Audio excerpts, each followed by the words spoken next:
దీన్ని పలావ్ అంటారు, లేకపోతే బగారా రైస్ అంటారు, ఏదైనా ఓకే. సో దీనికి కావాల్సిన పదార్థాలు ఫస్ట్ బిర్యానీ సామాన్లు అన్నమాట. సో ఇందులో మెయిన్ వచ్చేసి షాజీరా ఉండాలి, అప్పుడే ఈ ఐటెంకి చాలా టేస్ట్ వస్తుంది. సో నెక్స్ట్ ఆనియన్స్ ఇంకా పచ్చిమిర్చి. ఆ తర్వాత మెయిన్ ఇంగ్రీడియంట్ వచ్చేసి బాస్మతి రైస్ అన్నమాట. నేను ఇది 2.5 గ్లాసెస్ తీసుకున్నా. సో ఒక గ్లాస్కి 1.5 కప్ వేసుకోవచ్చు. అంటే ఒక గ్లాస్ తీసుకుంటే 1.5 గ్లాస్ వేసుకోవాలన్నమాట.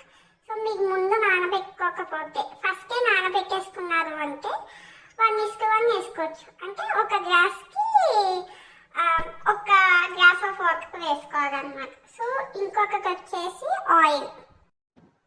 సో ఆయిల్తో పాటు పుదీనా కొత్తిమీర కూడా ఉండాలి. ప్రస్తుతానికి అవి నా దగ్గర లేవు, వచ్చాక చూపిస్తా. ఈలోపు మనం ఆనియన్స్ అవి ఫ్రై చేసుకోవచ్చు. ఫస్ట్ ఇలాంటి ఒక కుక్కర్ తీసుకున్నాం, స్టవ్ ఆన్ చేసి ఇందులో కొంచెం ఆయిల్ వేద్దాం. నేను ఆల్రెడీ కొంచెం వేసాను ఆయిల్. సో ఆయిల్ వేసిన తర్వాత మనం బిర్యానీ ఐటమ్స్ ఏవైతే ఉన్నాయో అవన్నీ వేసేద్దాం అన్నమాట. దీంతో పాటు అల్లం పేస్ట్ కూడా చూపిస్తాను. అండ్ మనం చేసుకున్న మసాలా పౌడర్ కూడా వేసుకుందాం అన్నమాట. మన సీక్రెట్ మసాలా పౌడర్ అది కూడా చూపిస్తాను నేను. సో ఇందులో నేనైతే మొత్తం బిర్యానీకి కావాల్సిన బిర్యానీ ప్యాకెట్స్ ఉంటాయి కదా, అవి అనే సామాన్లు. సో అల్లం పేస్ట్, ఇంకా మనం చేసుకున్న సీక్రెట్ ఇంగ్రీడియంట్ అన్నమాట ఇదే మసాలా పౌడర్, అండ్ కొంచెం సాల్ట్. సో ఇప్పుడు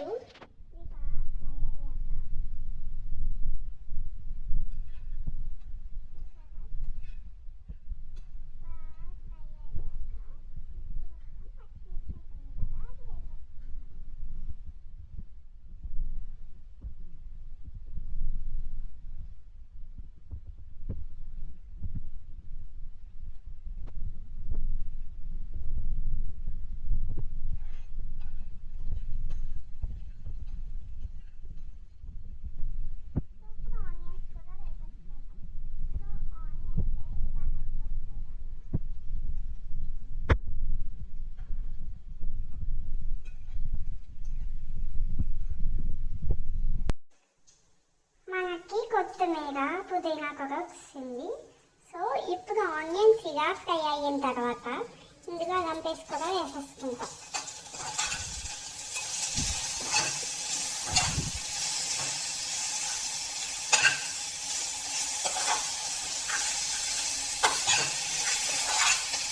ఒక 1-2 మినిట్స్ అలా కొంచెం ఫ్రై అయిన తర్వాత ఈ అల్లం పేస్ట్ కూడా పచ్చి వాసన అనేది పోయేంత వరకు ఫ్రై చేసుకోవాలన్నమాట.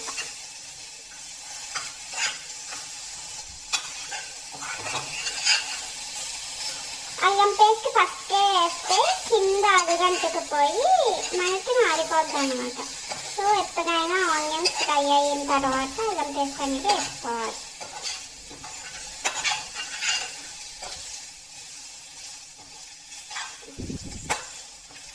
చూసారా? సో అల్లం పేస్ట్ కూడా బాగా ఫ్రై అయ్యింది. సో ఇప్పుడు మనం ఈ బాస్మతి రైస్ ఉంది కదా, ఇదంతా అందులో వేసేస్తాం అన్నమాట.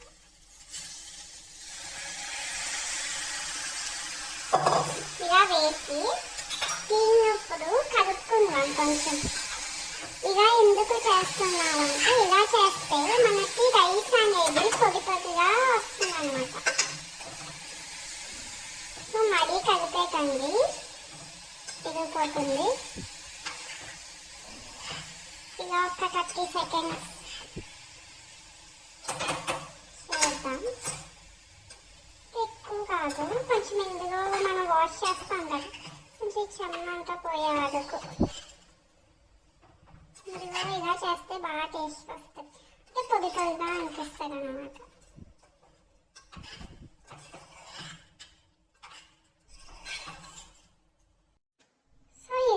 తర్వాత ఇప్పుడు మనం పుదీనా ఇంకా కొత్తిమీర కూడా వేసేసుకుందాం. ఒకసారి కలుపుకోవచ్చు.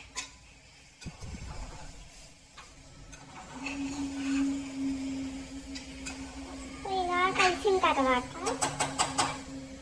నేను ఇక్కడ 2.5 గ్లాసెస్ తీసుకున్నా basmati rice. So 4 glasses of water వేస్తున్నాను అన్నమాట.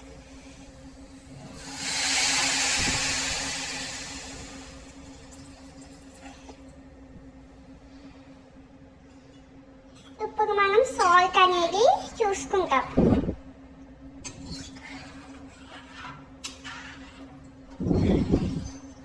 సాల్ట్ ఎలా అంటే కొంచెం ఉప్పగా తగలాలి. సో ఉప్పుడే సాల్ట్ అనేది ఉంది అని తెలుస్తుంది.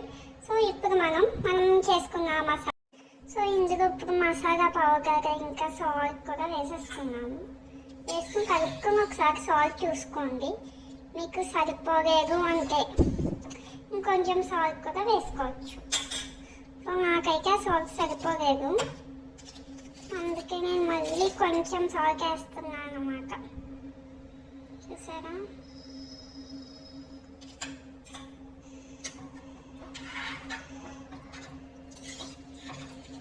సో ఇంకా మీకు మసాలా పౌడర్ కూడా వేసుకోవచ్చు కారంగా తినే వాళ్ళకి. అలా ఆల్రెడీ అల్లం పేస్ట్ వేసుకున్నాం కదా, మసాలా పౌడర్ కూడా వేసుకున్నాం. నేను ఇంకొంచెం మసాలా పౌడర్ అనేది వేస్తున్నాను అన్నమాట.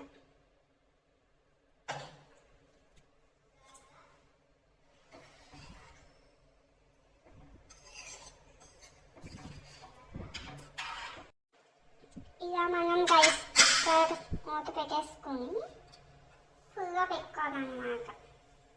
సో ఇలా ఒక 2 నుంచి 3 విజిల్స్ వరకు చేసుకోవచ్చు. సో నెక్స్ట్ పార్ట్ కూడా చూపిస్తా వన్స్ విజిల్స్ కూడా వచ్చేసాక. సో మనం సింపుల్గా ఈజీగా అయిపోవాలంటే ఇవి. సో ఎలాంటివి వెజిటేబుల్స్ వేసుకోకుండా ఫ్లేవర్ రైస్ కావాలి. సో ఇందులో మీరు కాంబినేషన్గా చికెన్, సో ఇది లైట్గా ఉండాలి, కర్రీ హెవీగా ఉండాలి. ఫర్ ఎగ్జాంపుల్ కర్రీ లైట్గా ఉంటే ఫ్లేవర్ రైస్ అనేది హెవీగా ఉండాలి.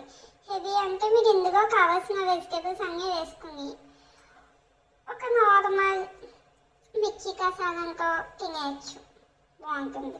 కానీ మీకు ఇప్పుడు కర్రీ అనేది హెవీగా ఉందనుకో, లైక్ చికెన్ కర్రీ ఒక మటన్, సో అలాంటివి అన్నమాట. అలాంటివి ఉన్నప్పుడు ఇలా లైట్గా చేసుకుంటే. చూసారు కదా, 25 మినిట్స్ తర్వాత నాకు ఇలా వచ్చింది అన్నమాట. సో దీన్ని కింద నుంచి ఒకసారి కలుపుకోవచ్చు మనం.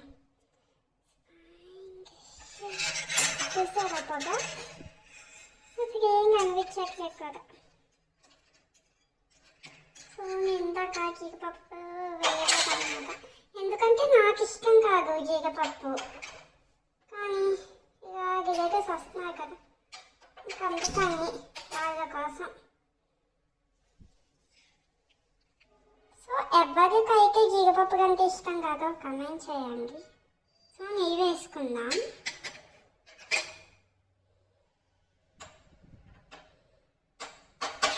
హోమ్మేడ్ అన్నమాట, ఇంట్లో చేసుకునే నెయ్యి. ఎప్పుడైనా నెయ్యి కూడా ఎలా చేస్తామో కూడా చెప్తా. ఈ జీడిపప్పులు జీడిపప్పు బాగా ఫ్రై అయిపోయింది కదా. ఇప్పుడు మనం ఈ నెయ్యితో పాటుని ఇలా దీనిపైన వేసేసుకుంటాం. వేసేసుకుని బాగా కింద నుంచి పెట్టేస్తాం అన్నమాట. చూసారా ఎంత పొడి పొడిగా వచ్చింది, అస్సలు చాలా అంటే చాలా టేస్ట్గా ఉంది. ఇప్పుడే కొంచెం టేస్ట్ చూసాను అన్నమాట. సాల్ట్ అవి సరిపోయినాయా లేదో బాగుంది అసలు.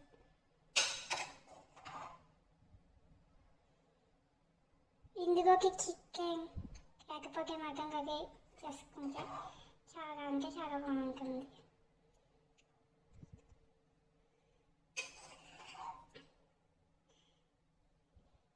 మరీ పలుకుగా లేదు, ఇది బాగా ఉడికింది అన్నమాట. సో రైస్ వచ్చేసి